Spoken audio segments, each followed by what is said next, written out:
Halo semuanya, kembali lagi bertemu dengan saya Ridwan yang akan bagikan tips and trik seputar dunia otomotif. Untuk di video kali ini saya akan bagikan tips apa-apa aja yang perlu kita lakukan dan perlu kita perhatikan sebelum kita mengendarai mobil pada pagi hari ini.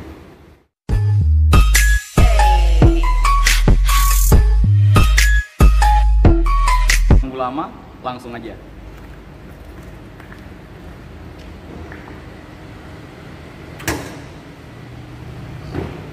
Kita buka dulu untuk cupnya, kita lihat di mesin. Hal pertama yang perlu kita lakukan atau pengecekan adalah minyak-minyak di bagian mobilnya. Yang pertama itu dari oli mesin. Oli mesin itu kita bisa mengecek dari dipstick, ini yang warnanya kuning. Nah, di sini ada 2 titik. 1, 2. Untuk oil level yang bagus tuh di antara 2 titiknya ini di tengah atau mungkin maksimal di yang paling atas ini. Itu untuk kuantitas, sekaligus juga kita harus perlu perhatikan untuk kualitasnya. Apakah dia masih bagus atau tidak. Kalau untuk yang bagus dia warnanya itu kuning bening. Udah agak sedikit kecoklatan karena memang kilometernya sudah waktunya. Jadi untuk penggantian oli itu 6 bulan atau 10.000 km mana yang tercapai dahulu. Kalau bisa jangan sampai telat karena ini sangat fatal untuk mesinnya. Kemudian selain oli mesin ada juga untuk oli transmisi dan oli gardan karena dia penggerak belakang ada oli gardannya. Untuk pengecekannya kita memang agak susah ya karena dia nggak ada dipstick olinya. Cuman kalian bisa tanya langsung kepada bengkel yang biasanya menangani mobil kalian apakah sudah waktunya atau belum untuk penggantian. Untuk interval penggantian sendiri dia 40.000 km atau 2 tahun setelah penggantian sebelumnya. Jadi mana yang tercapai dahulu.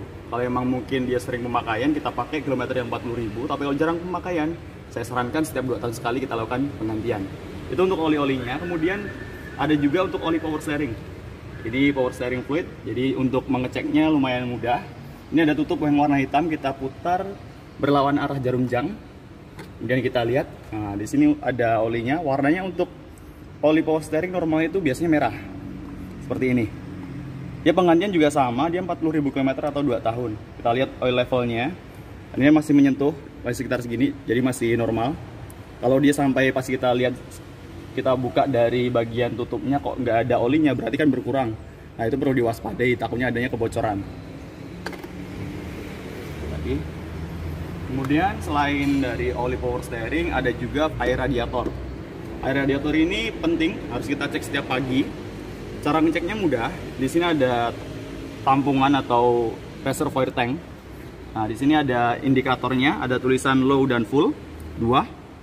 Kalau bisa dia jangan sampai di bawah low atau mungkin di atas full terlalu banyak. Jadi ada ruang hampa ini berfungsi ketika nanti mesinnya panas itu air radiator akan ditampung di bagian reservoir. Nanti ketika sudah dingin akan disirkulasikan lagi. Jadi memang ada ruang hampa ini untuk menyimpan air ketika saat dia panas. Nah ini harus perlu diperhatikan juga. Jangan sampai kurang, karena kalau dia kurang berarti takutnya nanti indikasi dia sudah ada kebocoran. Entah itu di bagian radiator atau mungkin di bagian selang-selangnya. Setelah itu, selain air radiator, ada juga untuk minyak rem. Nah, ini di bagian sini. Minyak rem biasanya di bagian kanan ya kalau dari setir. Nah, ini di sini ada tulisan max. Nah, ini indikatornya, minyaknya di sini. Untuk penggantian dia juga sama, dia setiap 40.000 atau 2 tahun sekali. Nah itu lebih bagus dicek setiap servis untuk melihat riwayatnya apakah dia udah waktunya penggantian atau belum. Karena kalau dia sampai kotor nanti juga berpengaruh. Kalau dia sampai kotor nanti berpengaruh pada master remnya, bisa mengakibatkan master rem jebol karena kotoran yang menempel di bagian piston master rem.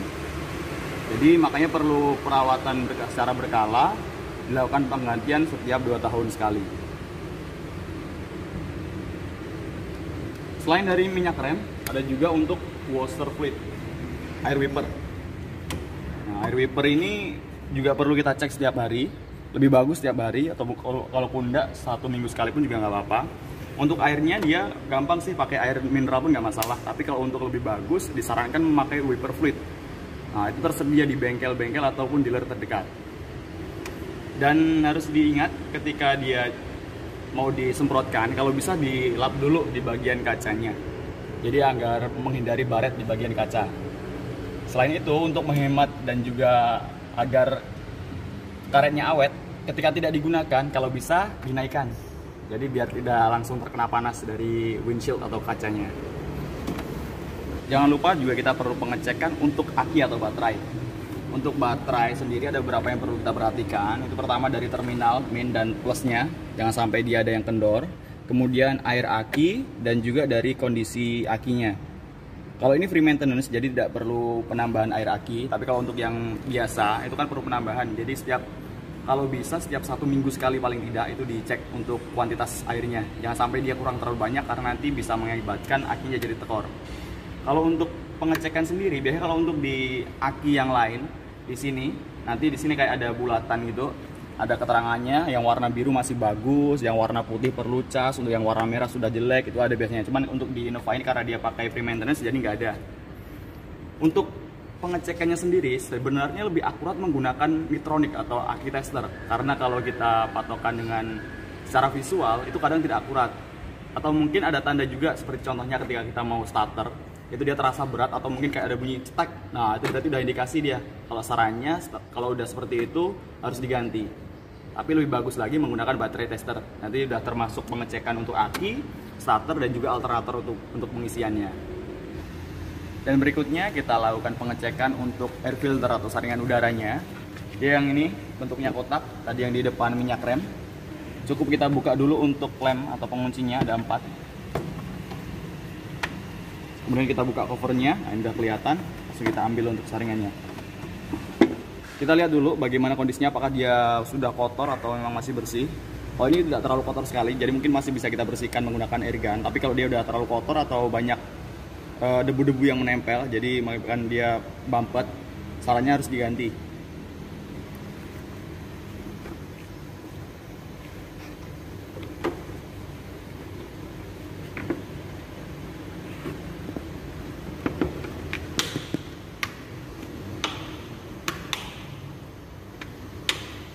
Kemudian tidak kalah penting, perlu juga kita pengecekan untuk lampu-lampu kayak lampu tail, lampu kepala, kemudian lampu fog, sen, lampu mundur, dan juga termasuk untuk lampu rem. Karena kalau ketika lampunya itu mati nanti bisa mengganggu aktivitas kita di jalan. Salah satu contohnya kalau dia lampu remnya mati ketika kita menghentikan laju kendaraan dengan cara direm, kadang nanti pengemudi di belakang dia nggak tahu kalau kita sedang ngerem. Atau mungkin untuk yang bagian headlampnya kalau dia terlalu tinggi atau mungkin terlalu rendah, itu nanti juga pasti akan bermasalah. Makanya perlu dicek setiap kali kita akan melakukan pengendaraan mobil. Serta tidak kalah penting, perlu juga kita lakukan pemeriksaan untuk fan belt atau tali kipas. Kita cek apakah dia kendor atau tidak. Kalau dia kendor tuh biasanya nanti indikasi ketika di start saat awal atau saat pertama kali start dia ada bunyi kayak cicit-cicit gitu sekitar beberapa saat baru hilang. Nah itu biasanya karena dia kendor. Kemudian selain dari kekencangannya perlu juga kita lakukan pemeriksaan untuk di bagian alur fan belt, apakah dia ada yang retak atau tidak. Karena kalau dia retak berarti kan sudah tidak layak pakai. Jadi saran juga untuk dilakukan penggantian. Takutnya nanti ketika dipakai jalan ternyata putus. Nah itu nanti kan kita juga yang repot. Mungkin itu untuk di video kali ini. Terima kasih sudah menonton. Nantikan untuk video-video berikutnya dan sampai jumpa.